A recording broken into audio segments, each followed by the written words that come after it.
भद्रम कर्णेवी श्रृणुयाम देवा भद्रम पश्ये माख धीर्य जत्रा।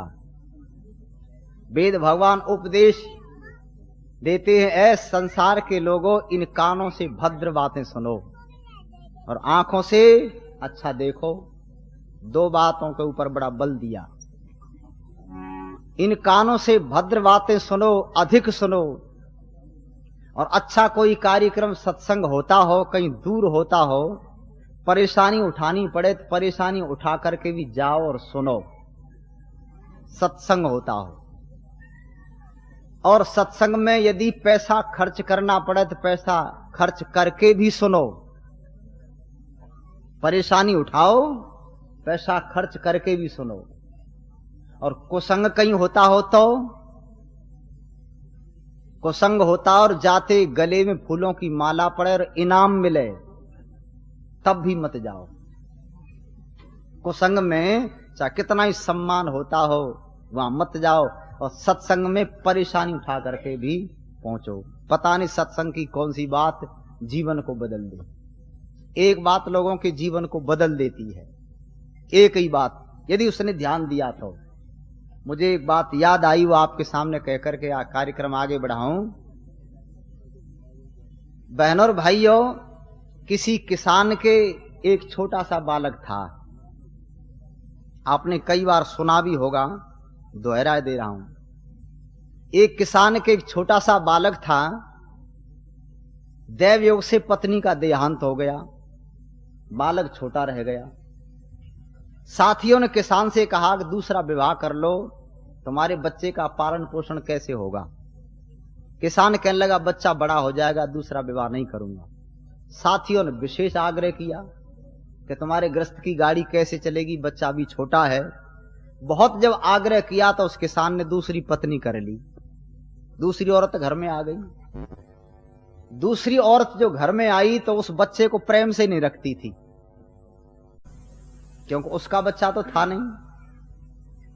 किसान भी जानता था ये बच्चे को प्रेम से नहीं रखेगी, पर किसान जब खेत पर जाता था तो बच्चे को खिला पिला करके जाता था, और शाम को आकर के जब बच्चे से पूछता था तो बच्चा कहता था पिताजी मैंने रोटी मांगी, मां ने रोटी नहीं दी। किसान भी जानता था कि रोटी नहीं दी होगी। अपने बच्चे को तो मां बार बार खिलाती पिलाती है, पर इस बच्चे का ध्यान नहीं। बच्चा बेचारा बड़ा दुखी था। दैव योग से उस औरत के 5-6 वर्ष तक संतान नहीं हुई। अब लड़का और ज्यादा बुरा लगने लगा। और आप जानते हैं जब संतान नहीं होती है तो महिलाओं में ऐसी कुछ प्रवृत्ति, कोई साधु सन्यासी भिखारी दरवाजे पर आता है तो वो पूछने लग जाती है, कुछ हाथ दिखाती हैं। वो औरत बैठ गई। एक व्यक्ति आया जिसको ढोंगी पाखंडी कहते हैं, बता रहे हैं यहां ऐसे गुरुओं से बचो। दरवाजे पर आकर के बैठ गया तो इस औरत को देख करके कहने लगा ऐसा मालूम पड़ता है आप बहुत उदास हो। तो कहने लगी बाबा बहुत दुखी हूं। तो क्या कष्ट है, हाथ देखो कुछ। कहना बताओ। 6 वर्ष हो गए कोई संतान नहीं है। जब ये कहा 6 वर्ष हो गए कोई संतान नहीं है तो वो व्यक्ति कहने लगा तेरे घर में ये बच्चा किसका घूमता है, ये जो बच्चा घूमता है ये किसका है। इसने कहा ये मेरा नहीं, ये पहली औरत का है। अब उसको गुंजाइश मिल गई पाखंडी को। क्या कहने लगा जब तक ये बच्चा इस घर में रहेगा तब तक तेरे संतान होगी नहीं। बीज बो दिया ना उसने। पाखंडियों से बचो, इनसे मत पूछा करो कुछ भी। जो हाथ दिखाना ये मत दिखाया करो, ये ठग लेते हैं लोग। उसने कहा तेरे घर में जब तक ये बच्चा रहेगा तब तक संतान होगी नहीं। तो फिर क्या करूं, तो बच्चे को किसी न किसी प्रकार से मार दे। अब औरत की समझ में बात आ गई पक्की, बिल्कुल ठीक। कहा बाबा ऐसी बात क्यों, का ये लड़का बड़ा कलंकी है, सारे असगुने सारे ग्रह तेरे घर में इकट्ठे हो गए, ये कुछ नहीं होने देगा और घर का सत्यानाश हो जाएगा। औरत की समझ में बात आ गई, उसको दक्षिणा दी, वो चला गया। शाम को किसान खेत से आया। खेत से जब किसान आया तो औरत ने कहा देखो लड़का बहुत बुरा है, सारे घर का सत्यानाश कर देगा, बड़ा कलंकी है, और जाने क्या क्या उस बता दिया। किसान कहने लगा फिर मैं क्या करूं। तो औरत कहने लगी इस बच्चे को मारो। अब किसान कैसे मारे? ने कहा क्या कहती है? ना, इस बच्चे को मारो नहीं तो घर मिट जाएगा। बार बार कहती रही, बार बार कहती रही। एक दिन किसान के ऊपर भी असर हो गया। उसने कहा बोलो कैसे मारूं? तो औरत कहने लगी तरकीब में बताऊं, यदि तुम इसको अभी ऐसे कत्ल कर दोगे तो पकड़े जाओगे, जेल हो सकती है। तो लड़का मर जाए और जेल भी ना हो, वो क्या उपाय है? तो वो औरत कहने लगी जब खेत जोतने के लिए जाते हो तो खेत जोतने के पश्चात में जो मिट्टी के डेलों को फोड़ने के लिए एक लकड़ी का घुमाया जाता है ना, क्या कहते हैं, या उस मैज कहते हैं, उस पर बिठा लेना, मैज के ऊपर बिठा लेना, लड़के को आगे गिरा देना, दब जाएगा, मर जाएगा और आरोप भी ना लगेगा खेत में काम कर रहे थे, हम क्या करें साहब, बच्चा मर गया। किसान कहने लगा तेरी बात ठीक। बहनों और भाइयों, बच्चे को खिला पिला करके किसान खेत पर ले गया। खेत पर जब ले गया तो वो हल चला रहा था। हल चलाने के पश्चात मैज के ऊपर बच्चे को बिठा लिया। वो लकड़ी का काफी मोटा था मैज। किसान गिराना चाहता था लड़के को आगे, पर छोटे से बच्चे ने उसको कस करके पकड़ रखा था, वो गिर नहीं पा रहा था। बच्चे को क्या पता था पिताजी क्या सोच रहे हैं। वो गिराना चाहते, लड़का गिर नहीं पाया। जब नहीं गिर पाया तो बैल तेज चलाने लगा। बैलों को तेज चलाऊं, रोकूंगा, झटका दे करके गिरा दूंगा, दब जाएगा, मर जाएगा। बैलों को जब तेज चला रहा था तो बहनों और भाइयों, बच्चे ने कस के पकड़ तो रखा था। उस बच्चे की नजर आगे थी, जो डेले फूटते चले जाते थे, बच्चे की नजर आगे थी। बच्चे के मुंह में से एक बात निकल गई। और क्या निकली? पिताजी, ये छोटा सा पौधा सामने दिखाई देता, किसी डेले के सहारे छोटा सा पौधा था, डेले से लगा हुआ था। पिताजी इस पौधे को बचा दो, पौधा टूट जाएगा। किसान क्या करने लगा, टूट जाने दे, हमारे हाथ का काम है, हम फिर लगा लेंगे, हम फिर लगा लेंगे। तो लड़के के मुंह में से फिर बात निकल गई एक अचानक। का पिताजी, लगे हुए पौधे को तोड़ना अच्छा नहीं होता, लगे हुए पौधे को तोड़ना अच्छा नहीं होता है। तुम्हें पौधा लगाना हो तो और लगा दो, परंतु लगे हुए पौधे को मत तोड़ो। इसको तोड़ करके लगाएंगे तो लगे लगे, न लगे जाने कब लगे, इसको मत तोड़ो। किसान की समझ में बात आ गई, बैलों को एकदम रोक दिया और बच्चे को गोद में ले लिया। और क्या कहने लगा, मैं बहुत बड़ा पाप करने जा रहा था, तेरी एक बात ने जीवन बदल दिया है।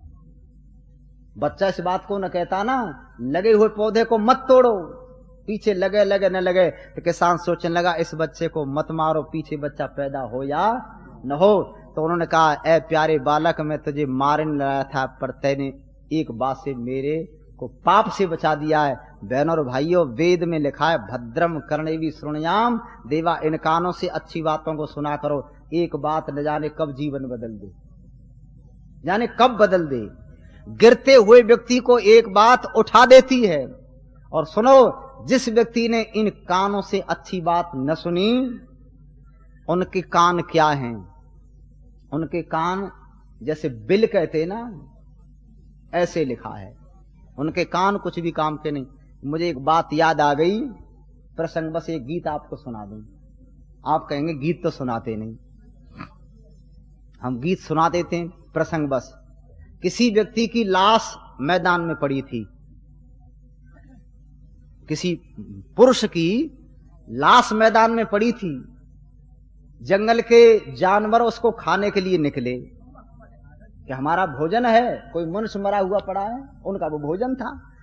वो मांसाहारी जानवर थे जिनको हम लोग श्यार कहते, गीदड़ भी कह देते हैं। उनका जब, गीदड़ कहते हैं, श्यार भी कहते हैं, उनका जब टोल आया उसे खाने के लिए, तो एक उदाहरण और कवियों की कल्पना होती है।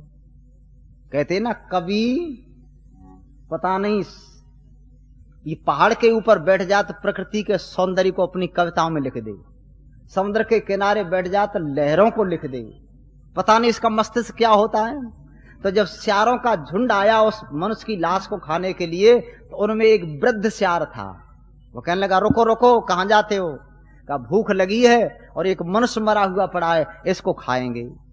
तो श्यार कहने लगा, इसको खाने से पहले मेरी बात सुन लो। कहा, बोलो। अब आप कहेंगे श्यार कहीं कहता है, श्यार नहीं कहता है, ये नीतिज लोगों ने, कवियों ने समझाने के लिए उदाहरण बनाए। तो वो क्या कहता, सुनो। हस्तो दान विवर्जितो सुतपुटो सारसद द्रोहिणो नेत्रे साधु विलोकनीन रहते पादोन तीर्थंगतो अन्याय अर्जित वित्त पूर्ण मुदरम गर्वेण तुंगम सरे रे रे जम्बुक मुंच मुंच सहसा नीचस निंद्यम बपू। ये पढ़ दिया उसने। वो कहने लगे क्या कहते हो, ये क्या उपदेश कर रहे हो, हमें लगी भूख और तुम ये बोल रहे हो। तो बहनों भाइयों, उस शार ने उनसे क्या कहा, इस श्लोक का गीत में भावार्थ सुन लो। ऊंची बात तो हम नहीं जानते, पर कुछ श्लोक मंत्रों को गीत के माध्यम से आपके सामने सरल करके रख देते, तो सबकी समझ में आ जाए। तो वो क्या कह रहा है सुनो। तुम कहां जाते हो, जिस आदमी को तुम खाना चाहते हो इसे मत खाओ का क्यों, तो सुनो। यों करता श्यार पुकार है, यों करता श्यार पुकार है, मत इसके तन को खाओ। यों करता श्यार पुकार है, मत इसके तन को खाओ।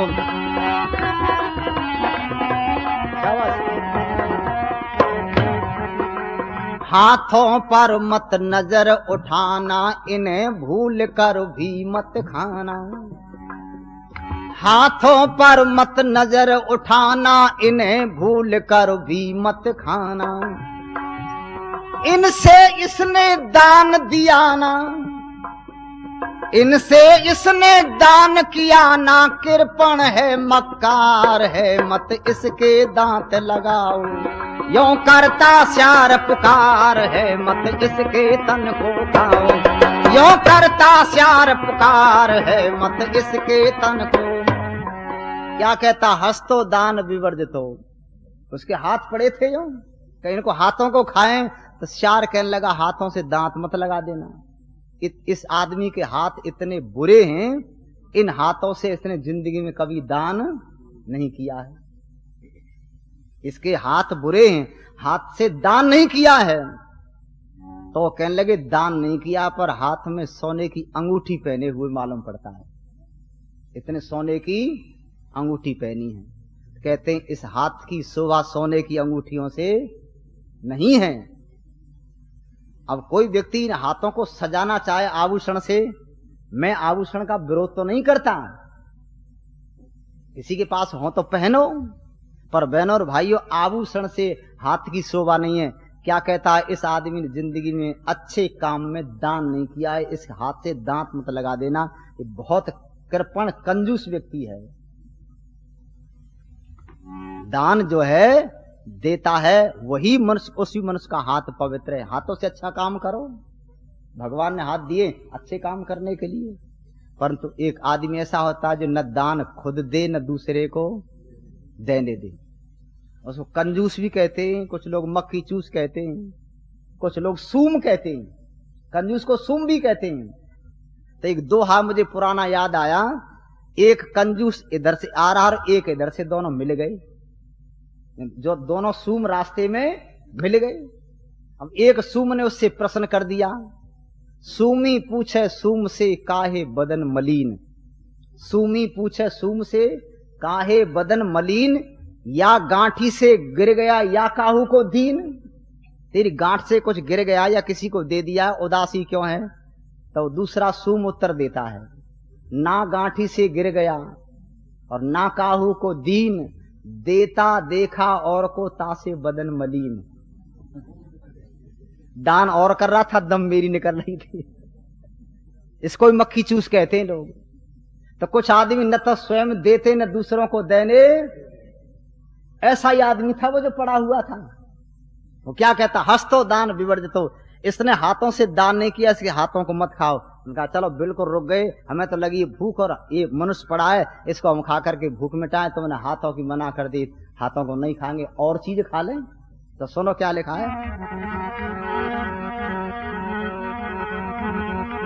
इसके नैन बुरे हैं सारे, इसके नैन बुरे हैं सारे, भले मनुज ना कभी निहारे, भले मनुज ना कभी निहारे।